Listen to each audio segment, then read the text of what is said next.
Welcome to this year's Q&A video where I answer questions you've given me covering Power Rangers and all kinds of other subjects. Which Power Ranger seasons have you had a better opinion on over time, and which ones have you had a worse opinion on over time? For a non-PR related question, are there any hobbies you wanted to get into but couldn't due to time and or money? The first one would be Power Rangers Turbo. I think when I originally had quit Power Rangers was because of this season, and this was like the very first time PR had gotten really bad. But Turbo actually is pretty good compared to those seasons, so that one's the one that I always go back to. As for worst opinion, that's gonna go to Cosmic Fury. When I initially watched it, I did have, inkling problems with it between, Billy not being used, going to different planet to planet, forcing so many characters to become Rangers, contrived power transfer, the weird uses of the Q Ranger footage. When I rewatched the season, it kept getting worse and worse and worse, and it just felt like they were rushing. E1 had to be sold off, and Hasbro had to discontinue the series. So that's the season that I really hated more often than they initially began. As for the hobbies, one being Lego. I've loved Lego as a kid, and I think many years ago I had several sets. And when I was a kid, I just mixed everything up, so I had lost a lot of the sets, and over time I had rebought them. But there's some sets that are way too expensive to get, or there's some like older sets that I really would have liked that I never got. Some are like the electronic ones, the train ones, and they can be very expensive. There's particularly one set I really would have liked to have built, is the Lego Titanic one, but that's so expensive. It's like $800 in it. So it's a hobby that I still have some of my sets, but for the most part I don't really deal with anymore. Do you plan on returning to non-PR content? What made you decide to start doing it and then stop afterwards? The original reason why I had started making other non-PR content videos was because of the whole COPPA stuff that happened around YouTube several years ago, because they were not clear on the rules and what you can and cannot do. So everyone had thought, oh, well, we can't do any PR content anymore. I was kind of technically forced, but not really. I wanted to do these videos that I ended up doing years and years ago, so it kind of just forced me to do it, earlier than I wanted to. Basically, the reason why I had stopped was because no one watched it. I did all these side videos for a couple of years, and I was like, all right, I didn't like it. I wanted to do basically both things. I wanted to do PR and non-PR videos together.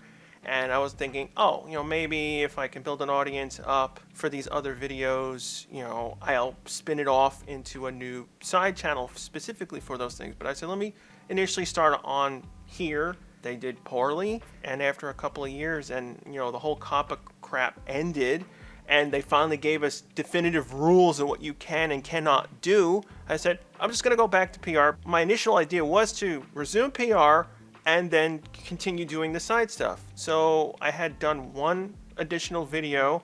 It was like one of the worst videos done. So I said, all right, people genuinely do not care about this content. And unfortunately, I won't bother going back to it because no one wanted to watch it. Any toys, merch you wish you had picked up before the prices went high? What's one of the best food places you've eaten in Brooklyn since your Twitter mentions you live there? There's a lot of PR Sentai items that I would have liked to have gotten many years ago that are now way too expensive. It was weird. Back when, PR was airing and we were finally had access, or much more easier access to get the Super Sentai items, you would think it would have been expensive back then, but, a lot of stuff was still relatively easy to get from Japan to here. Now, large items like, for example, Deca Base Robo, Revolver Mammoth, those things were always going to be expensive because it's the shipping cost.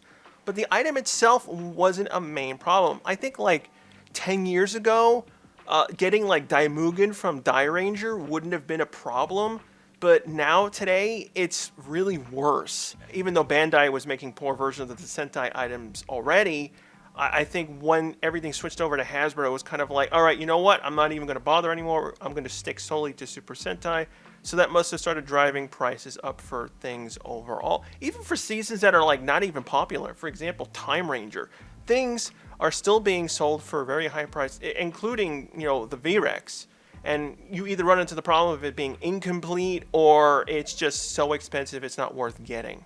Now, I do have a couple of places in Brooklyn that I do love.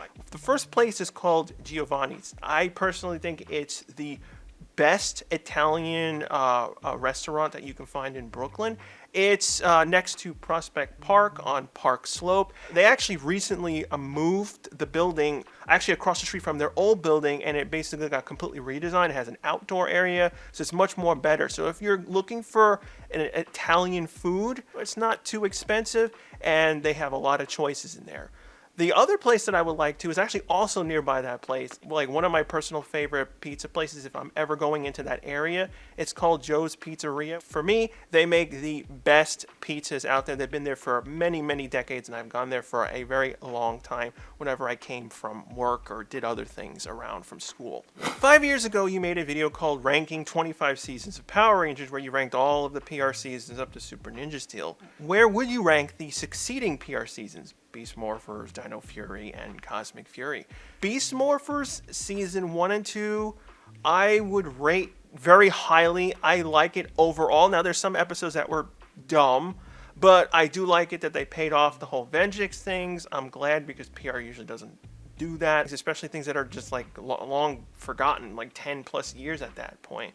Even though there was a rocky start because, you know, Hasbro took over. And I was really surprised of how well they handled Nate and his robot brother storyline, because in Go Busters, Jay was really poorly done. I hated Jin's storyline in general, because he was kind of like, yeah, okay, I know the story is that he's dying, he's stuck in the other dimension. We didn't get a lot of stuff with the two of them, so it was like underwhelming. That was like one of the factors why I hated Go Busters.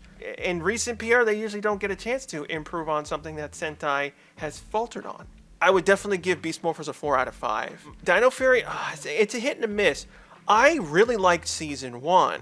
I think everyone was solid. I mean, there were things here and there that I kind of like, really, do we have to do this? And I was totally expecting, okay, you're gonna do this, but you're gonna not really care about it, and it ended up happening. Some characters like J-Borg and the internet place they worked at, that kind of got buried. And of course, the whole Six Ranger problem, where they wrapped up his plotline so fast, it was ridiculous, when they could have let that breathe for maybe 4 episodes, 5 episodes. It could have been like, that's what kind of made me start going like, oh, this show's kind of going downhill, where they're bringing cool stuff up. I do love the villain arc where he was trying to save his wife in the whole kind of Mr. Freeze scenario, and then she double crosses because she just wanted revenge after this, and they brought in stuff from Tokuger, which was kind of cool. Like, okay, we can't use that season, well, let's use some of the elements. But then season 2 is kind of like, oh, we're kind of doing what happened with when Sledge left Dino Charge and got replaced with what's-his-face.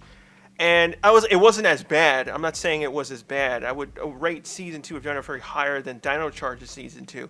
Basically, it was kind of the problem of, we're going to do something original, but, we now have to go back to what Sentai did instead of actually going what we're doing with the original. We're just replacing one side of it, but then have to use the Sentai side. And that's usually where PR screws up a lot of times. So with Cosmic Fury into the story, I'm going to make all of Dino Fury and Cosmic Fury a 2 out of 5. Do you feel that there were any missed opportunities when adapting Sentai elements into PR season? I recently brought it up in a video. Yes, there was one big thing that I freaking hated when I finally saw Car Ranger for the very first time. Blue Centurion's counterpart, Signal Man, had so much interesting storylines. He had a family, and he had all this other baggage that, they brought up, and he also had the interactions with the Car Ranger. Now, I'm not saying Turbo has to copy everything. I'm not even asking that. They had the opportunity to use bits of the original Signal Man story and combine it with Justin. Justin was the kid of the season, and Signal Man interacted with the kid of Car Ranger season, and they had a little story arc. You could have used that to link Justin and make an original story with Blue Centurion. And Blue Centurion's backstory was a waste of time. He's basically a precursor to Sam in SPD. Another thing was Gokaiger. Like, the whole season was about pirates. I mean, Gokaiger didn't do it exclusively about them stealing stuff all the time. There was elements there, but they didn't try to cover it up in any way. They actually did use it in their main story.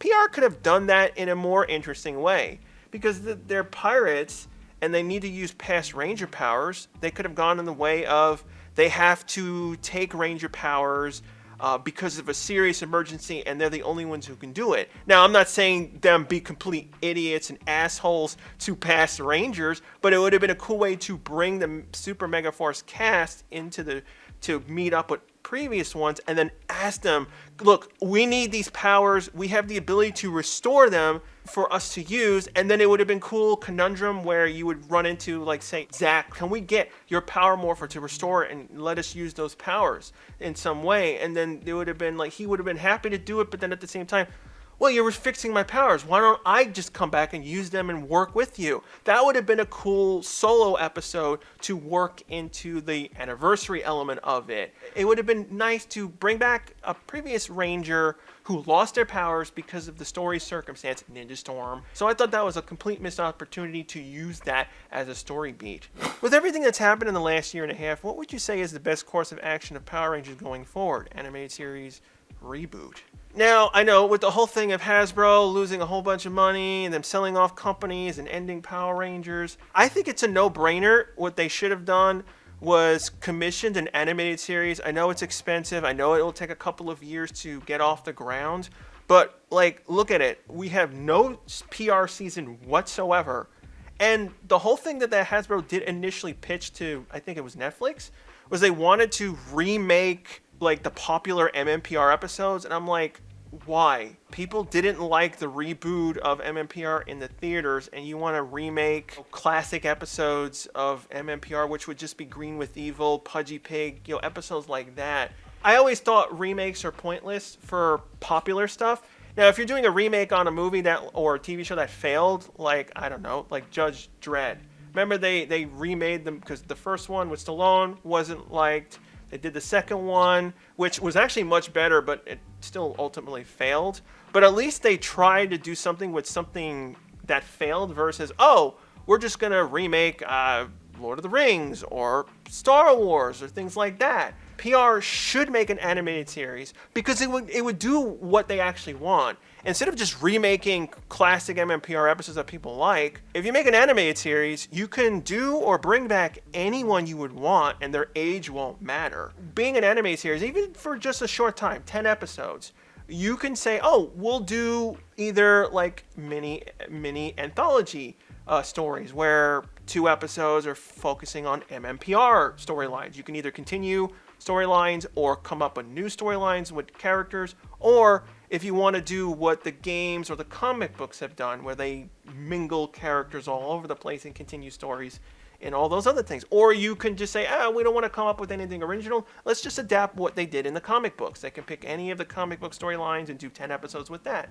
I think that's the best option to keep the candle alive. I don't want them to do reboots anymore. If you want to do a PR movie in theaters, come up with an original cast, original storyline, and it's just Power Rangers, whatever. And if it succeeds, you can use it as a starting point to either continue more movies or transition it into the TV series.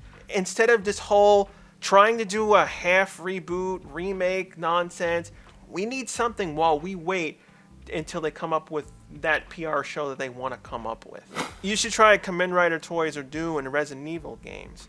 Fun fact, I have actually reviewed many Kamen Rider toys in the past, but again, just like my non-PR related stuff, Kamen Rider didn't do well on this channel, so I don't do it. And on my streaming channel, I have played some of the Resident Evil games on there, but I don't post anything on my channel. I was doing that with a couple of games. I did it with Subnautica and I did it with Pokemon Red, and those videos didn't do good. What are your top 5 episodes of Sliders? Oh, there's a lot of episodes I love from Sliders. Now, if anyone doesn't know the show, it's from the 90s. It's basically a group of characters that go through parallel Earths and they get lost trying to find their own home Earth. It was a really great show in the first 2 seasons, but seasons 3, 4, and 5 were all interfered with, network meddling. It got moved over to the Sci-Fi Channel, which I will have to admit, the show improved from season 3, but because of losing so many characters, a lot of people hated the changes.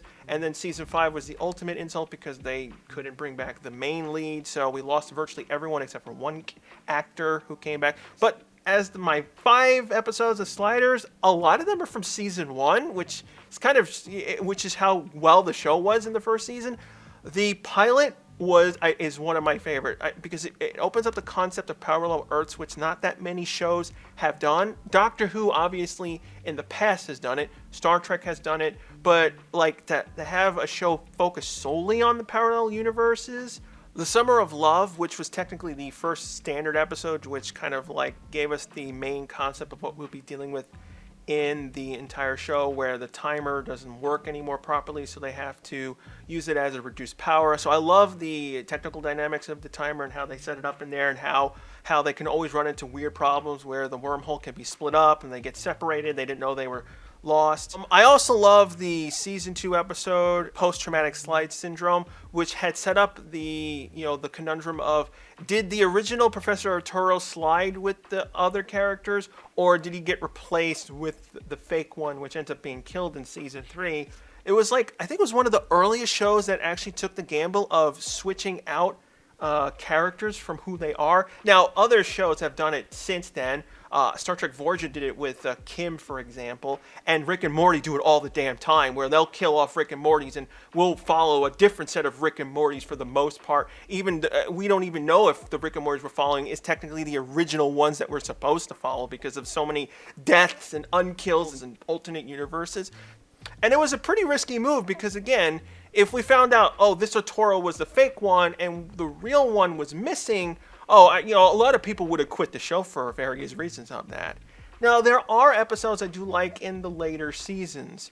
I did like Slide Like an Egyptian, which was basically kind of just written around the original, because the timer in the original beginning of the show, they were using a real Motorola phone, which was hard to get, so they had to get rid of the props. They wrote an entire episode around the thing of them getting rid of the original timer and getting the Egyptian timer, which technically had more abilities. They still shorted it out and screwed themselves. But I thought that was a really cool concept of like, oh, what if the Egyptians never disappeared and the world just revolved around them? So a ton of different histories would have occurred. So that's like the core concept of why Sliders was unique. And then they also had brought in the Cro-Mags, which were kind of like the Klingons of Sliders. One of the primary villains, which we're focused on in season 4. Now, people are in half and half on this regard with those characters, because it feels like, okay, we're kind of just doing the generic sci-fi thing like every other show has done, which Stargate did, Star Trek's done. It just kind of got worn out with season 4 because it was the only thing that they focused on, which was the problem. It should have been an every now and then character. Think of like how Doctor Who handles their villains. They don't focus on the Daleks every single episode.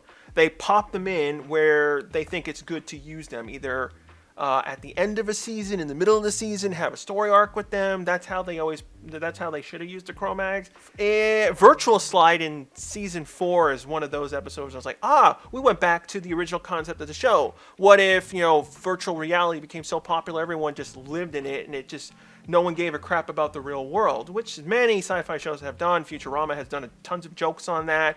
This one probably, I bet you most people don't like this episode, but I loved Please Press 1. It was basically one of the characters kind of got stuck in this corporation in this world which was obsessed with rules and everything. Think of the episode, if you watched Orville, where everything was controlled by how people like you or not, or what they believed of you on social media. It's kind of a precursor to that type of story. So I really liked it, because it was, again, season 5 was kind of falling apart at that point. Lost almost all the actors. Plot lines were dropped, which that's the worst thing you could do against me. What are your thoughts on the unadapted Post-Gokaiger Sentai series like Loot Pat or Dawn Bros? I have seen the later seasons. I don't really talk about them because I've only seen like Ninja and etc. once. They kind of just mishmash in my head because I just haven't watched them enough times to remember all the details. The Loot Pat was an interesting concept. I kind of hated it in some ways because I was like, okay, you're just kind of doing what Gokaiger did, but you're just doing it in another way, which I don't blame them, because Gokaiger was the most popular. It probably sold the most toys. I get why. Dawn Brothers was a weird one. They had to deal with COVID, and I'm like, okay, I get it. You wanted to figure out a way to have less actors on screen and, do it a more safe way. But the problem was with Sentai, CGI is usually bad. And when you have to, you know, make CGI all the time with characters, I mean, it was cool for like the way what they were basing it on, you know, Momotaro's story, and the other seasons like Q-Ranger, I thought was a cool idea as well. Again, took elements from Gokaiger, but kind of just like, okay, we're just gonna focus on the various worlds that are being taken and killed and blown up and da-da-da. So I thought that was a cool idea. As for the other ones, like the Zyuohger, the Minecraft ripoff one, basically, like, I don't hate it. I'm never going to get anything from this season at all. Everything felt so bland. The animals were so bland. I know you were stuck with the you know, aesthetics of being blocks, but Minecraft sheep and dogs, they look like the sheep and dogs, and they're cool and cute. And I did like the whole aspect of them being, you know, animals and stuff. The current season, Boom Boonger, I haven't seen it yet. I don't like the helmets. The suits I like. The helmets, I'll never agree on. I think they're just too stupid. It's like, I get it. But the plot line sounds cool. Any special topic planned for the 200 top 10 video? I couldn't really think of, like, what could I do that would be so worthy of a 200. There are so many top 10s that I've done. I've forgotten things. I've mixed things up, which is why sometimes I repeat things, which again, I want to apologize whenever I do a top 10 where I bring up a subject and it's like I've done it before, but I've done so many videos I forgot. So if you guys have a suggestion on what you would like for the 200 top 10, please leave a comment down below. Do you think we'll ever get a good Power Rangers movie that goes back to the original series? I know the 2017 version tried, but as you said in an old video, they put too much in it at one time. I don't want a remake of MMPR as a movie anymore. You did it, you screwed it up. If the 2017 cast was not Billy, Jason, Zach, etc., and they were their own original team, they would not have had the baggage of everyone, I want to see MMPR. All virtually did not act like their characters. That was the core problem. You have this conundrum in Hollywood. They want to make original content, but they know they don't have the talent anymore. The writers of today do not have the talent of the writers of the 80s and 90s to make something original that's good. And instead, they want to disguise it into a remake and put in whatever they like to put in. Then they're just changing characters. And then that's what screws them. So you hide behind that because it's the easy way to make money. The reboot movie was like, we're just going to do the 90210 stuff and not care about the superhero stuff, which is why it failed. Are you still planning on doing What Went Wrong videos? If so, then do you think one on the 2003 Ben Affleck Daredevil movie could work? Yes, I did have the Daredevil movie as a planned What Went Wrong. I was going to do a What Went Wrong on both the original cut and the director's cut of the film, and I would have been trying to figure out a way to make it work. So if you want to see a true Daredevil show, watch the first 2 seasons of the Netflix. What are your thoughts on Digimon Frontier? I rarely ever get Digimon questions. I love the concept of the characters becoming Digimon, but the reason why the season suffered, the plot lines for the season were fine, but what suffered was losing the partner Digimons. Ultimately, Digimon has to have the partners. Without them, the show feels wrong. They obviously took the concept of what they did in Tamers to make Frontier, but then they were like, oh, let's just remove the partners so that we don't get yelled at because we just ripped off Tamers' ideas. And technically, they did have them as partners. The Digimon that they were turning into, the spirits, are real Digimon. The problem is they were there, but they never talked to them. But because you have no grounded element of the Digimon to care about, and it's just the humans, it was just like, oh, it would be like if you got rid of the Transformers and simply had the armor of Transformers go on to humans. That's not Transformers anymore. That's just Iron Man. That's the reason why the reboot series they did with the human characters was stupid. That's not reboot. Do you still collect Sentai PR toys? Which reason made you stop reviewing toys? I assume it was during Copa's first implementation. And which season tempted you to collect review but haven't followed through? I actually stopped collecting Sentai and PR toys for the most part. It became an obligation of getting so much stuff to do the reviews. This is why I kind of burned out on everything and I just stopped getting it. And it was also kind of a space problem because a lot of stuff is in storage. I have no real room to display things. So I was like, I'm going to get this thing and then I'm not going to be able to display it because I have no place to put it. So it's kind of that a combination. But the core reason why I stopped reviewing it was not because I wanted to stop reviewing it. It's because it was unsustainable. It was basically to keep making reviews. It was a lot of money and I didn't get enough views to support it. Over the years, more and more people didn't care to watch the toy reviews. And I think the last one I did was the Blade Blaster, and it did bad. So I was like, all right, people spoke. They don't care about toy reviews. I'm going to move on to doing other things with PR. And that's where I had gone with, talking about the episodes, talking about the movies, rewriting and top 10s. That's where it all came from. Kappa just simply stopped me from doing PR stuff for the year or two that I wasn't doing it, until we figured out, you can do PR stuff, but my demographic is for everyone, but the primary one would be, teenagers to adults who enjoy the series still. But they didn't have or explain those rules at the time, so that's why we all had stopped and didn't know what to do. Which season tempted me to collect again? Q Ranger. I did like the Q-Tama, which is where I would have liked to have continued on. The only newest Sentai item I ever got recently, it's the Ninja's Robo. I completely forgot what its name is. That's how long. But that was the last thing I had gotten. Then after that, I was like, no, I don't want anything else. And I haven't really gotten anything from Sentai since. Unless if it's a memorial item. But I still haven't gotten anything because it's either sold out or because it's too expensive. Anything about an otherwise good season of Power Rangers do you have a problem with? Most of my problems always end up being character development and like Time Force. Overall, Time Force is a great season. I love everything about it. But Katie and Lucas, they got so screwed out of stories. Domo and ISA and Time Ranger had important story arcs. Now, Domo's was not as important as ISA's. And I always found it dumb that, like, Katie is the super strong character and you don't do anything with that whatsoever.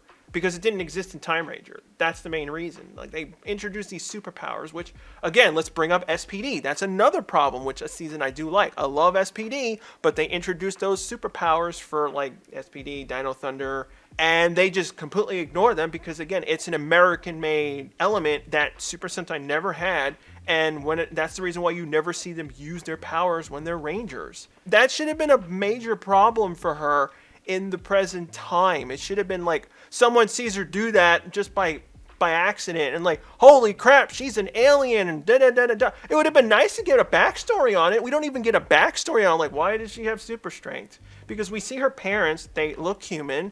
Like, does she have a generation of aliens? Like, what? Again, that would have been interesting to explore. No. So those are the examples of character development I hated. Like Claire, once they, use up the Super Sentai footage of where her character was being used for, Claire just became nothing, wasted. And I was just like, you don't do that to characters. Please stop. Hopefully this isn't too personal, but whatever happened between you and Deca Blue 25? Now this is a complicated story that it was a personal issue. It actually has two parts to it. One side is not important to the channel itself. What really happened? It's been so many years. I didn't want people to go after Deca Blue, like yell at him or complain. And I just wanted to leave it at that. But since it's been so many years, it's a lot of work to do these videos. I would consider him as the main host of the videos. I was just on the side. I pretty much did virtually everything else. The editing, the filming, whatnot. Now, he did a few other things. He was the one who also purchased various items. Over time, he didn't really want to do it anymore. He didn't directly state it to me. That was where this problem started. Initially, the way we filmed the episodes when we were doing the toy reviews, we would film 4 episodes. It would take an hour or two. We'd come over here. And there were many times where, he said, we need to film, blah, blah, blah. So I told him, like, when are you free, blah, blah, blah. And he said, oh, yeah, I'm free here, da, da, da, da, da. There were many times where I would wait the entire day and he'd never show up. There were other times where he was like, oh, yeah, I'm sorry. I had to, do work and go to work. And I'm like, okay, it's fine. But it kept happening a lot of times. There were times where, come at 1 o'clock, I'm free then. But he would come at 4 or 5 when people are coming home from work or we have to make dinner. And it just became a problem. Other times he was taking advantage because, bought a lot of the stuff from Japan to bring over here or the items so that we can review, which I didn't have a problem with, of course, because that was for the work to do the videos. He would order unimportant things, his personal things, and have those things shipped over with the PR items. So I have a ton of PR items to review, so they're stuck in a corner. Then I also have his personal stuff with me, and I'm like, he shouldn't have done that. I was getting annoyed and aggravated on that. The reason why I ultimately stopped doing videos with him, after a while I had found out there were many times where he said, oh, I was at work, when he really wasn't. He was hanging out with his friends on that particular day when he promised to film stuff with me. He became unreliable and all he had to do was say, look, I don't want to do it anymore. I'm tired of it. I would have been totally fine. I would have been like, okay, fine.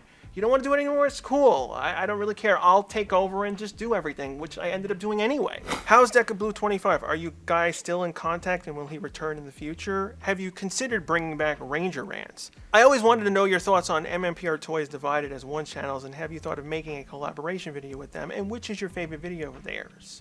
No, I haven't been in contact with Deca Blue since the last time we had done a video. Have I considered bringing back Ranger Rants? No, because basically Ranger Rants is just in a different form as the other videos I do. Now, I get it. The concept of Ranger Rants was to focus on a particular Ranger episode, and I would talk about it. But I pretty much do that in so many different ways. There's really no reason to directly bring it back. Now, there were a couple of videos that were basically Ranger Rants, which is why I used the opening for it again. Now, okay, MMPR Toys, when I initially made Ranger Review, and there's many, many good people out there who do a ton of toy and PR content, I think one of my personal rules was to never watch anyone else's stuff like Linkara, MMPR Toys. Because the reason why I always thought to myself, if I watch Linkara or I watch MMPR Toys, I'm going to be influenced by how they do their stuff, and then I don't want to feel like I'm copying them. So if I don't watch their content, I won't copy them. I've never actually watched MMPR Toys ever. That's kind of the reason why I never ever considered doing a collab with them, but also in the concept of what we do, there would have been really no way to actually do a collab in person. It would have to be done in some odd way, a skit. And I couldn't think of like what we could do that would really benefit either one of us. And personally, I always thought I was kind of boring to do collaborations with. That's the reason why you don't see me do that many videos. Like, I'm not against it. If someone genuinely wants to do something with me, I will do it. So I hope this kind of clears up a lot of questions with Deca Blue. Don't be afraid to ask more non-PR questions. I love a lot of different type of shows. If you have a suggestion or a topic you'd like me to do, leave a comment down below and I may use it next time.